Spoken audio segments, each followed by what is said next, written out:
ഷിരൂരിൽ അർജുനു വേണ്ടിയുള്ള തിരച്ചിലിൻ്റെ മൂന്നാം ഘട്ടത്തിൻ്റെ മൂന്നാം ദിവസമായിരുന്നു ഇന്നലെ നടന്നത്.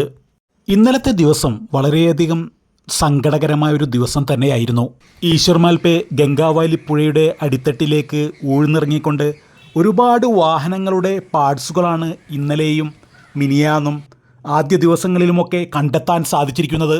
ഇതിനോടകം തന്നെ അർജുൻ ഓടിച്ചിരുന്ന വാഹനത്തിൻ്റെ ജാക്കിയും അതുപോലെ വാഹനത്തിൽ വെള്ളം ശേഖരിക്കാൻ വെക്കുന്ന ഡ്രമ്മിൻ്റെ ബേസ്മെൻറ്റും ഒരുപാട് തടിക്കഷ്ണങ്ങളും തടികെട്ടിയ കയറും ഒക്കെ കണ്ടെത്തിയിരുന്നു.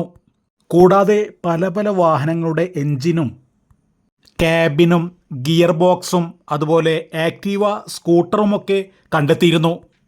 ഈശ്വർ മാൽപേ ഉള്ളതുകൊണ്ട് മാത്രം തന്നെയാണ് ഇങ്ങനെയുള്ള എല്ലാ പാർട്സുകളും കണ്ടെത്താൻ സാധിച്ചിരുന്നത്. ഇന്നലെ ഏകദേശം 5 മണിയായതോടുകൂടെ ഈശ്വർ മാൽപേ തിരച്ചിൽ അവസാനിപ്പിച്ച് വീട്ടിലേക്ക് മടങ്ങി. ഷിരൂർ ജില്ലാ ഭരണകൂടം ഈശ്വർ മാൽപേയെ തിരച്ചിൽ നടത്താൻ അനുവദിച്ചില്ല.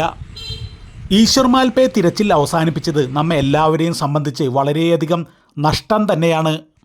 ഈശ്വർ മാൽപേ ഉണ്ടായിരുന്നു എങ്കിൽ ഏകദേശം 2 ദിവസത്തിനുള്ളിൽ തന്നെ ഗംഗാവാലി പുഴയുടെ അടിത്തട്ടിലുള്ള എല്ലാ വാഹനങ്ങളും മരങ്ങളും അവിടെ എന്തൊക്കെയുണ്ടോ അതെല്ലാം എടുത്ത് കരയിലേക്ക് എത്തിക്കുമായിരുന്നു.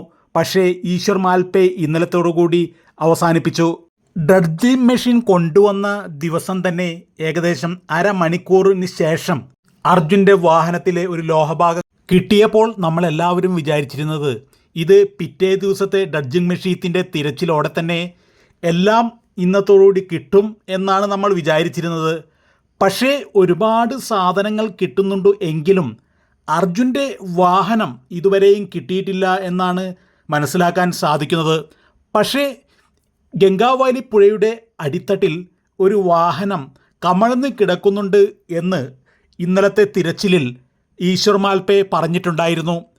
അതുമായി ബന്ധപ്പെട്ട തിരച്ചിലാണ് പിന്നീട് നടത്തിയത്. അതിനിടയിലാണ് ഒരുപാട് വാഹനങ്ങളുടെ പാർട്സുകൾ അവിടെ നിന്നും കണ്ടെത്തിയത്. ഇതിനിടയിൽ ഇന്നലത്തെ തിരച്ചിൽ അവസാനിപ്പിക്കുന്നതിന് ഏകദേശം അരമണിക്കൂർ മുൻപ് ഡ്രഡ്ജിംഗ് മെഷീനിലെ തിരച്ചിലിൽ ഒരു അസ്ഥി കണ്ടെത്തിയിരിക്കുകയാണ്. അത് മനുഷ്യൻ്റെ അസ്ഥിയാണെന്നാണ് സ്ഥിരീകരിക്കപ്പെട്ടിട്ടുള്ളത്. അത് DNA ടെസ്റ്റിന് വേണ്ടി പോലീസ് കൈമാറിയിരിക്കുകയാണ്.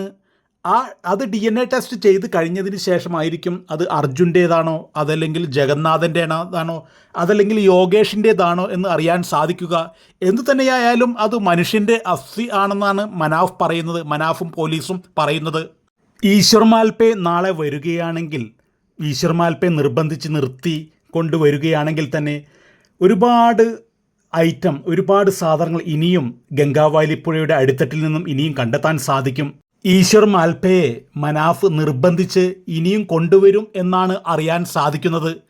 ഈശ്വർ മാൽപേ ഇനിയും വരികയാണെങ്കിൽ അത് വളരെയധികം ഉപകാരമാകും എന്നുള്ള കാര്യത്തിൽ യാതൊരു സംശയവുമില്ല.